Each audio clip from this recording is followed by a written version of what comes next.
The dining room was quiet. A low hum of the refrigerator in the corner, the soft clink of silverware against porcelain plates. Just the everyday sounds of an evening meal. But to me, it was anything but ordinary. I had known this moment was coming for a long time, and yet the stillness felt almost surreal. Georgia moved about the kitchen with the same practiced movement she always had, her back turned to me as she stirred something in a pot on the stove. She looked the same as she always did, calm, collected, unaware that I had already seen everything, known everything. Her eyes, still soft and blue, held that same look of confidence that had drawn me to her years ago. But it was all a facade, wasn't it? She didn't know, not really, how well I had prepared. I didn't need her to. She had been slipping away for months, maybe even years. She had become someone I no longer recognized, and it was clear that her heart had already left. So I waited. It was only a matter of time before she would finally say it out loud. The silence lingered as I watched her, waiting for the words I knew she would speak. Finally, after what felt like an eternity, she set the spoon down with a clink and turned to face me. Her lips parted, and I could see the anxiety flicker behind her usual confidence. I want a divorce. The words landed like a stone thrown into a still pond, ripples spreading outwards, but I didn't flinch. I didn't feel a rush of anger or fear. No, those emotions had left me a long time ago. I had anticipated this moment too many times in my mind to be shocked by it now. Instead, I looked at her, meeting her gaze with a calmness that must have unnerved her. "I know," I said simply. Her expression shifted, confusion clouding her face. "What do you mean, you know?" "I've known for a while," I replied, leaning back in my chair. "You've been planning this for months, haven't you? You thought I wouldn't notice, but I did." She looked taken aback. Of course she did. She expected a fight, expected me to be angry, to beg her to stay. But that wasn't what she was going to get from me. I had already seen the writing on the wall long before she had the courage to say it aloud. Georgia crossed her arms over her chest, her fingers tapping nervously on her sleeve. "You don't seem upset." "Upset?" I repeated. "No, I'm not upset. I'm prepared." I could see the flicker of realization in her eyes, the subtle recognition that this wasn't going to be the easy exit she had planned. The prenuptial agreement we signed, that she had signed without a second thought, had been the first step in my preparation. It wasn't that I wanted her gone. It was that I had already accepted the inevitability of it. And I wasn't going to let her take everything without consequence. Her voice faltered for a moment, but she quickly regained composure. "So what now? Are you going to contest it? Do you think I'll just back down?" "No," I said, my voice firm. "I don't need to contest anything. You've already signed the agreement, remember?" Her eyes narrowed, the guilt creeping in as she recalled the day we'd signed the document, when everything had seemed so simple. She hadn't known then how the terms would bind her, how much power I would have in this situation. But now, as I spoke, the reality of it all settled in. "I thought we were happy," she muttered, almost to herself. I didn't answer immediately. There was no need to. The happiness we once shared had faded, long before she had started her affair. It was as if we were two people living separate lives, just waiting for the inevitable end. "I'll make sure it's all handled properly," I continued. "Don't worry about it." George's lips parted, and I could see the panic rising in her chest. She wasn't prepared for my calmness. She was expecting chaos, emotion, something to push her into feeling guilt or regret. But there was nothing, just calm precision. "I've already spoken to my lawyer," I added, watching her face change as the reality hit. "It's all emotion. You're not going to walk away with anything." Her mouth opened, but no words came out. She was starting to understand, starting to realize that she had underestimated me at every turn. I'd been calm, quiet, but underneath it all, I had been planning. Georgia was unraveling, but I couldn't afford to feel anything for her at this moment. Not now. Not when everything I had built, everything I had worked for, was about to be in my control once again. I pushed my plate aside, the meal forgotten as I focused on the conversation at hand. The calm before the storm had passed. Now, we were at the eye of it, and nothing would be the same after tonight. She opened her mouth again, but this time I didn't give her a chance to speak. I'll give you time to pack, I said, my voice almost a whisper. But it's done, Georgia. You don't get to walk away without facing the consequences. The words hung in the air, and I could see the realization settle in her eyes. There was no escape now, no turning back, and that was only the beginning. The following days blurred into each other, like watching a storm slowly gain strength on the horizon. Georgia was quieter now, her steps more tentative as she moved around the house. I could see the way she kept glancing over her shoulder, unsure what I might do next. She knew I was in control now, and the realization seemed to unsettle her more than anything else. For the first time in years, I allowed myself to observe her fully. Her unease, her frantic attempts to hold onto a shred of dignity, none of it was lost on me. But it didn't matter. She had already made her decision, and I had already made mine. I kept my distance as I always had. I didn't need to force anything. Georgia had done all the work for me. Her affair, her desire for freedom, it had all led us to this point. I didn't need to chase her or beg her to stay. The moment she had crossed that line, she had set everything in motion. I watched her pack her things in the days that followed, moving from room to room with a strange sense of finality. The house, which once felt like a home, now seemed like a shell, a place where two people had simply existed together, unaware of the cracks forming beneath their feet. She didn't speak much, only the occasional comment about her clothes or the memories tied to the objects she was sorting through. But none of it mattered anymore. Her actions had already spoken louder than any of her words ever could. "Watson, I just don't understand," she said one night, her voice trembling. She had stopped trying to hide the panic in her eyes. "How can you be so calm about all of this? Doesn't it hurt? Aren't you angry?" I let the silence hang between us for a moment. The question wasn't one I had an answer for, not one that would make sense to her. "I'm not angry, Georgia," I replied softly, my voice carrying the weight of everything I had silently carried for years. Anger doesn't solve anything. It just clouds judgment. Her eyes flickered, disbelief etched into every line of her face. She couldn't understand it, couldn't understand how I could remain unaffected by her betrayal. She had expected me to fight, to lash out, but all I gave her was calm. And that, more than anything, seemed to unnerve her. "You think you're so much better than me, don't you?" she spat, her voice suddenly sharp with a bitterness that I could feel deep in my chest. "You've always been so perfect, so in control. But you're not, Watson. You never have been." I didn't rise to her words. The truth was, I wasn't better than her. I had just known exactly what was at stake, and I had prepared accordingly. "Perfect," I said, almost amused. "I never claimed to be perfect, Georgia, but I know what I'm doing." She scoffed, shaking her head. "You think I'm going to leave here with nothing, that you'll just win everything?" I didn't answer right away. Instead, I watched as she packed the last of her belongings into the suitcase. Each item that once symbolized a shared life, now a reminder of what had been lost.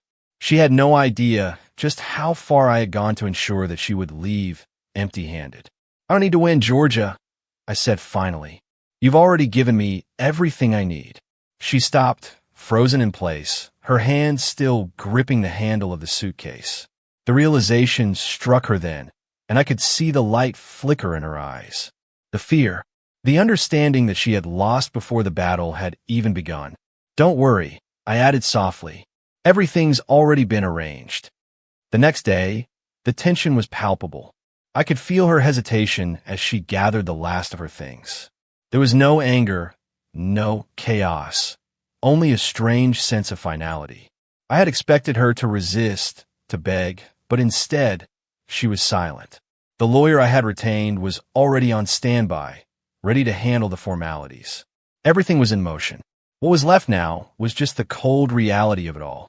The life she had known was slipping through her fingers, and no matter how hard she tried to cling to it, it would never be the same again. Later that afternoon, as Georgia left, I didn't look back. I didn't need to. There was nothing left for me to say or do. I had prepared for this moment for so long that it felt almost anticlimactic. But the real work was just beginning. I didn't rush to the lawyer's office immediately, though. Instead, I waited. I watched as Georgia left the house, her car pulling away down the driveway. A strange sense of calm settled over me. I had been patient, waiting for her to reveal her true intentions, and now that the moment had arrived, I felt no regret, no second thoughts, only the satisfaction of knowing that everything was under my control. Later that evening, I sent a simple message to my lawyer. Asterisk proceed with the paperwork. Asterisk the next steps have been meticulously planned, each detail locked into place. The evidence I had collected, everything I had prepared, would soon be in motion. And Georgia? She would soon learn that there was no escape from the web I had woven.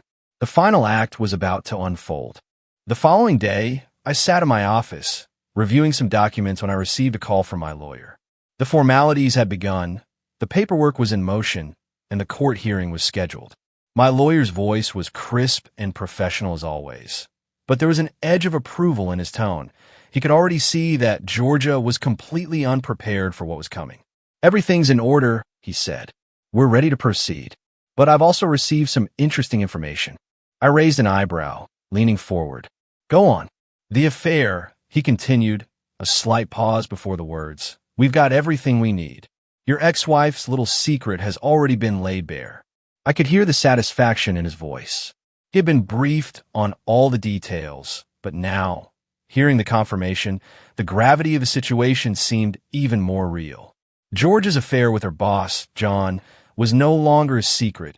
It was ammunition, and I would use it with precision. "I assume we're prepared to introduce the evidence," I said, my voice steady, betraying none of the anticipation I felt. "We are, but there's one more thing. It seems John's wife is already aware of the affair. She's been in contact with us through her lawyer. It looks like she's ready to take action as well." I smirked, feeling a cold satisfaction creep through me. This was far from just a divorce. This was a dismantling of everything Georgia had worked to build. It was a complete unraveling, one that would touch every aspect of her life. "Good," I said. "Let's keep everything on track." We moved forward as planned. The court hearing would be the moment everything came to a head, but what would unfold there was only part of the story. The real consequences were waiting to be unleashed after the gavel fell. The day of the hearing arrived, and I couldn't have been more prepared. I wore my suit as always, nothing flashy, just clean, sharp, calculated. Georgia, of course, was already there, sitting with her attorney, looking more than a little frazzled.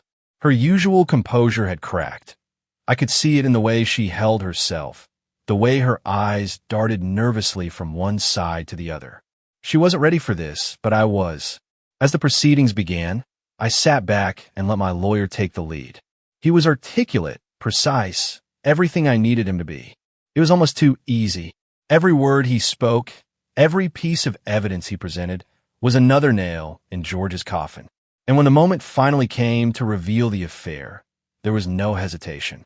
The documents, the photos, the recordings, everything I had gathered, everything I had meticulously prepared, was now on display for the court to see. I watched as George's face drained of color. She knew what was coming, but seeing it laid out in front of her, seeing the undeniable proof, must have been more than she could bear. The judge, a middle-aged man with a stern face, barely blinked as he examined the evidence. He read through it with the same indifference I had come to expect from this system. And then he looked up at Georgia, his voice cold as ice. "It is clear that the prenuptial agreement will be enforced. You are entitled to nothing." The words hung in the air, and I felt a brief flicker of satisfaction. Georgia had gambled with her future, and now she was left with nothing. No financial compensation, no safety net. It was all mine, and I hadn't had to raise my voice or break a sweat. As the judge wrapped up the hearing, I stood and made my way to the exit, not sparing Georgia another glance. She wasn't worth my time anymore. But I didn't stop there. As I returned to my office, I called my lawyer again. The next phase of my plan was already in motion, and I wasn't going to waste any time. "Send it," I said simply. "What do you mean?" he asked, confused for a moment. "The evidence of the affair. Send it to John's wife, and make sure his company gets a copy too. I want them to know exactly who they're dealing with." There was a pause on the other end of the line, but then I heard the sound of typing. My lawyer didn't question me. He never did. He knew exactly what I wanted. And soon enough, John's world would start to crumble, just like George's had. It didn't take long for the fallout to reach its peak. I could practically feel the tension rising in the air as John's life began to spiral. He lost his job, his reputation tarnished. His wife left him, taking everything with her. The man who had once been in control of everything was now nothing more than a shell of his former self, utterly destroyed by the very evidence he thought would remain hidden forever. George's world wasn't the only one that had been upended. John's life, his career, his family, they had all been destroyed, and I had been the one to pull the strings. And yet, through it all, I remained calm. The aftermath of the hearing played out like a well-rehearsed symphony, each note falling exactly as I had predicted. George's life had begun to crack and splinter under the weight of what had transpired, but the true devastation came from what she hadn't expected, what I had orchestrated with careful precision.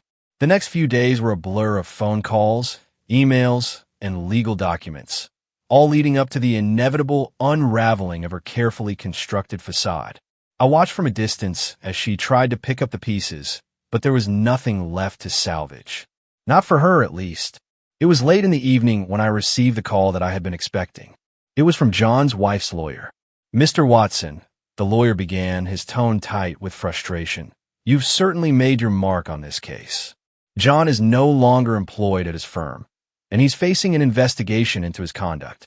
His wife is filing for divorce, and she's pursuing full custody of their children.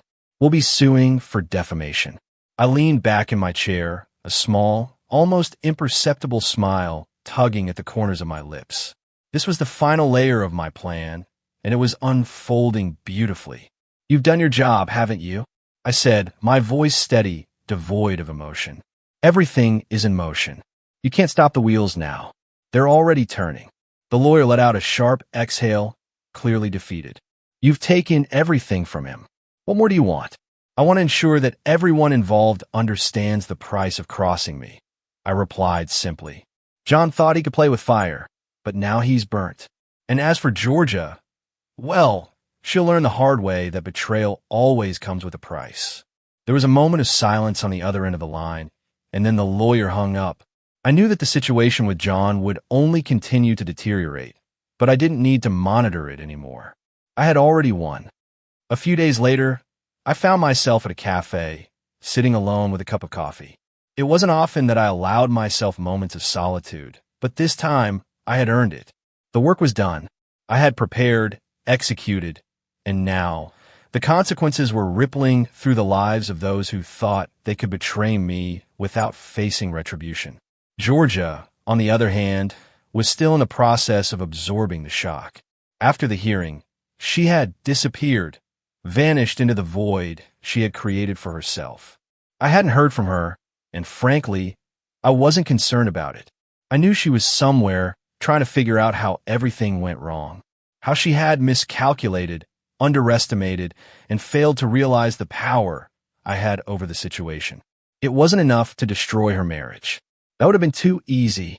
No, the real devastation was in watching her face the fact that there was no escape from the mess she had created. No turning back. No second chances. As I sat in the cafe, I allowed myself a small, fleeting sense of victory. The life I had once shared with Georgia was now a distant memory, and it was time to move on. But even as I sipped my coffee, I couldn't help but feel that something was missing. Was it satisfaction? Perhaps. Or was it the strange emptiness that came with getting exactly what you wanted, but realizing that there was no joy in the victory? I couldn't place it. I wasn't sure I cared to. All that mattered was that I had outplayed them both, Georgia and John, and now I stood unscathed, untouched by the chaos I'd set in motion. The next day, I received a call that caught me off guard. It was from Georgia's lawyer. "Mr. Watson," the lawyer said, his voice weary, "Georgia is asking to meet. She wants to discuss the settlement. She's desperate." I paused, unsure of how to respond. Desperate? What makes her think she has anything left to negotiate? She's willing to sign away any rights to your assets, accept whatever terms you set, but she's asking for one thing. She wants to see you. She needs closure. I let the silence stretch between us for a moment. Closure. That's what she wanted? as if I owed her any sort of peace after everything she had done. "I'm not interested in giving her closure," I said finally. "There's nothing to discuss." "But she's broken, Mr. Watson. She wants to explain to—" "She doesn't deserve an explanation," I interrupted. "Let her deal with the consequences of her choices. I won't be involved in her attempts to fix what she's broken. If she wants closure, she can find it somewhere else." The lawyer didn't push any further, and the call ended shortly after. I felt no sense of victory from the conversation, but I knew one thing for sure. There was no turning back for Georgia. She would have to live with the choices she had made, and the consequences of those choices would haunt her for as long as she remained in this world. Later that night, as I sat alone in my study, I reflected on everything that had transpired. It wasn't just the divorce or the affair or even the destruction of Georgia's life. It was the power I had reclaimed, power I had surrendered when I first married her, when I had allowed myself to be vulnerable, to be human. Now I was back in control. The game was over, and I had won. But something in the back of my mind nagged at me, the quiet sense that perhaps, in the end, there was nothing left to gain. I didn't know what the future held, but I was certain of one thing. I wouldn't let myself be hurt again. Not by Georgia, not by anyone. And as I looked out the window into the darkening night, I realized that maybe, just maybe, the real victory wasn't in destroying others, but in ensuring that no one could ever hurt me again. Weeks had passed since the court hearing, and the storm I had set in motion had begun to settle. Georgia, though she hadn't made an appearance, had become a shadow in my life. I knew she was still struggling to pick up the broken pieces of her world, but there was no longer any need for me to intervene. The damage was done, and I had orchestrated it with precision. John, on the other hand, had crumbled even faster. His company was in shambles, his name now synonymous with disgrace. The affair had been the catalyst for everything that followed, but he had only himself to blame. I had been the one to expose him, and now there was no escaping the consequences. I had pulled the strings and watched him fall. But as I sat in my office, reviewing some financial statements, a strange sense of emptiness began to settle over me. The chaos had played out exactly as I had planned, yet something was missing. I wasn't sure if it was satisfaction, or perhaps the thrill of victory, but all I knew was that the quiet had become more unnerving than the storm itself. I thought back to the cafe, to that moment when I had briefly allowed myself to feel the weight of it all. There had been no joy in seeing George's downfall, no sense of triumph in watching John's reputation burn. It was simply the result I had expected. The world was back in balance, but at what cost? I didn't know if it was the loneliness creeping up on me or the realization that I had successfully removed the emotional clutter from my life. But as the hours ticked by, I found myself growing more restless. I had won, but there was no one left to share it with. The phone rang, pulling me out of my thoughts. It was an unknown number, but I answered anyway. "Mr. Watson," a woman's voice came through the line, sharp but professional. "This is Rachel from John's former law firm. I need to speak with you." I straightened in my chair, intrigued. "Go ahead," I said, my tone measured. "It's about the evidence," she continued. "It seems John's wife is taking further action. She wants to sue for defamation, and she's digging into the origins of the information you sent out. We have reason to believe that some of the documents you used may have been tampered with." I felt the small knot in my stomach tighten. "Tampered with," I repeated, my voice calm, though I could feel the stirrings of irritation. "Yes," she confirmed. "There's a chance someone altered the records before you got them. John's wife is pushing for a deeper investigation, and it looks like your involvement may not be as clear-cut as you thought." The words hung heavy in the air. What I missed. The evidence I'd gathered had been thorough, painstakingly so. I had made sure of it. "Make sure this doesn't get out of hand," I said finally, my voice low. "I won't be dragged back into this mess. Handle it quietly." "Understood," she replied, her tone quick and decisive. "I'll take care of it." I ended the call and leaned back in my chair, my mind racing. What had gone wrong? The evidence was irrefutable. I had planned every move carefully. Yet now, someone was suggesting that my victory might be questioned, that something I had orchestrated so perfectly might unravel at the seams. I stood up, pacing the length of my office, the walls suddenly feeling much closer. My control, my carefully cultivated empire of certainty, was beginning to show cracks. The next few days were filled with a different kind of tension. Rachel kept me updated, but the sense of urgency in her voice only increased as the investigation into the evidence deepened.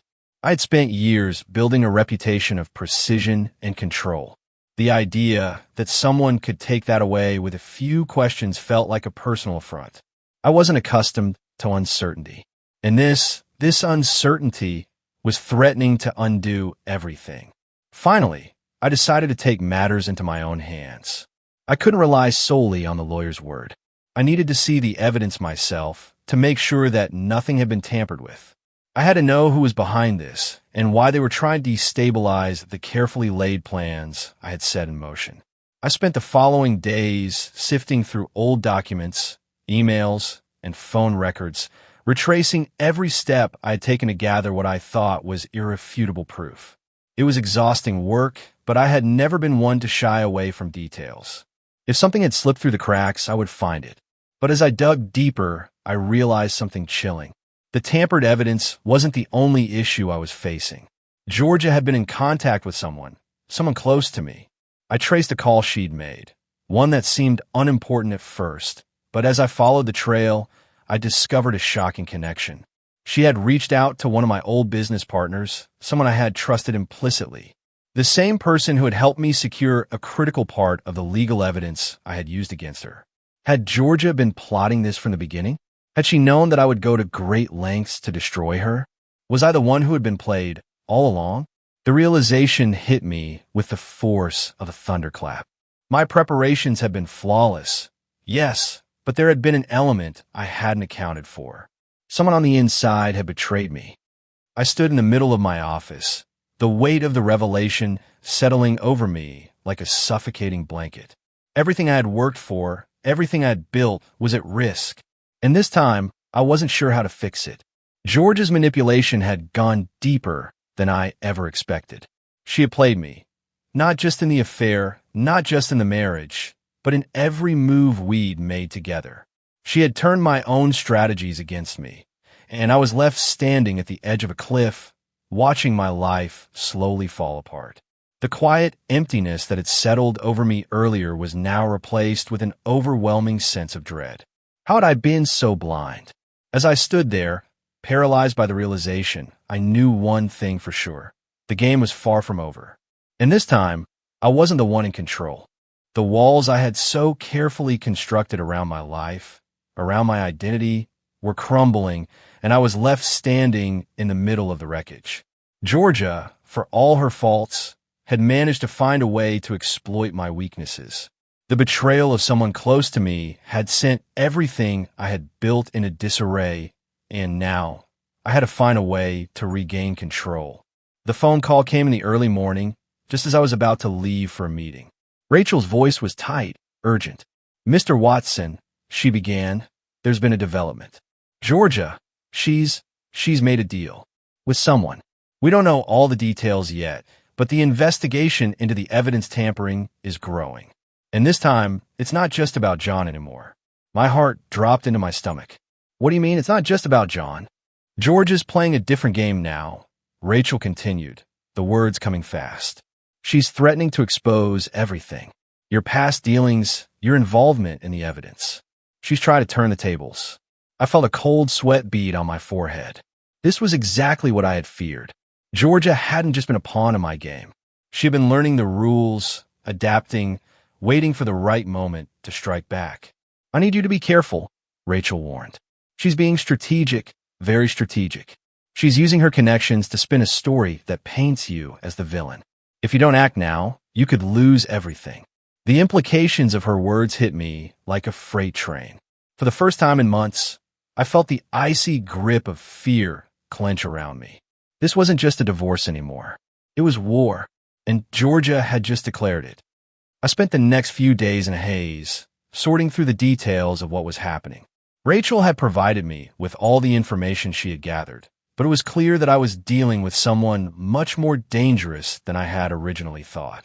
Georgia had moved from being a simple casualty in my strategy to a formidable adversary. She wasn't just trying to take me down. She was trying to destroy everything I had worked for. I had underestimated her. The affair, the prenuptial agreement, the legal proceedings, those were all just pieces of a much larger puzzle. Georgia had been biding her time, waiting for the right moment to use my own tactics against me. The press was already beginning to pick up on the story. Rumors of my involvement in shady business dealings, of my manipulation of evidence, of my role in John's downfall.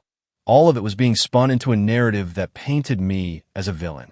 The media, with its insatiable hunger for scandal, was only too eager to latch onto it. I had to act fast. I couldn't let this spiral out of control. If I didn't regain the upper hand, I would lose everything. My career, my reputation, my future. I reached out to a few trusted allies, people I had kept at arm's length during the chaos of the last few months. It was time to bring in reinforcements. I couldn't fight this war alone. One of the first calls I made was to an old friend, someone who had been with me through the ups and downs of my career, someone who knew the ins and outs of the legal world. "Watson," he said, his voice gruff but familiar, "I heard about what's happening with you. I don't know what the hell you've gotten yourself into, but I've got your back. Tell me what you need. I need to get ahead of this," I said, my voice steady but urgent. "George is playing dirty, and I need to turn the tables. I can't afford to have her expose my past, my dealings. Not now. Not when everything is on the line. You'll get the help you need. I'll pull some strings, but you're going to have to play it smart. If you get caught up in this mess, it'll be impossible to get out. But I know you, Watson. You're not one to lose control." His words were a rare form of reassurance. My friend had always known how to talk me off the ledge, how to make me see the bigger picture. But this time, I wasn't so sure. The stakes were higher than I had ever imagined. As the days passed, I found myself slipping deeper into the mire of this situation. The more I tried to regain control, the more I felt like I was losing it. The media attacks intensified. George's whispers in the right ears were causing cracks in the foundation of my professional world. My lawyers were scrambling to clean up the mess, but the damage was done. I couldn't help but wonder if, in the end, it would all be worth it. What had I gained from all of this? A victory over Georgia? Over John? Or had I simply won a battle while losing the war? I met with my lawyer one final time to strategize. We were running out of options. The pressure was mounting. Georgia had made her move, and now it was time for me to make mine. The fight for control wasn't just about legal victories anymore. It was about reclaiming everything I had almost lost. "We need to expose Georgia before she can expose you," my lawyer said, his voice clipped. "But we'll need something solid, something unassailable. Do you have anything left on her? Anything she's hiding?" I hesitated. I had done everything to destroy her credibility, everything to ensure she wouldn't walk away with a cent. But had I missed something? Had she been playing me all along? It hit me then, the one thing I hadn't accounted for. George's connections. She hadn't been working alone. She'd been using her alliances, her networks, to slowly but surely chip away at the life I had built. If I wanted to win, I needed to dismantle those connections. The game wasn't over yet. Not by a long shot. I stood up, the weight of my decisions pressing down on me. "Give me everything you can on our allies," I said, my voice cold and determined. "We're going to burn every bridge she's built. And when the dust settles, she'll have nothing left to stand on." The storm was far from over, but now I had a new plan. And this time, I wasn't just going to play. I was going to win.